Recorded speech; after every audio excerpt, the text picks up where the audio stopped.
Hurricane Fausto.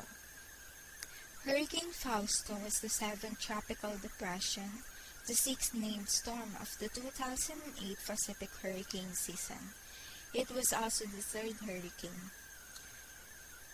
Fausto was formed as a tropical wave on July 16 in the eastern Pacific of Central America, and it developed into a tropical storm. Because of the warmer waters, the storm became a hurricane.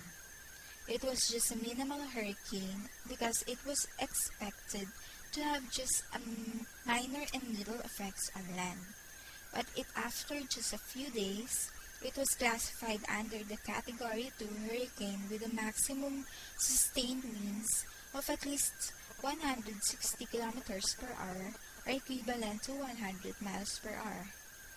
Hurricane was a moderate strength hurricane of this season.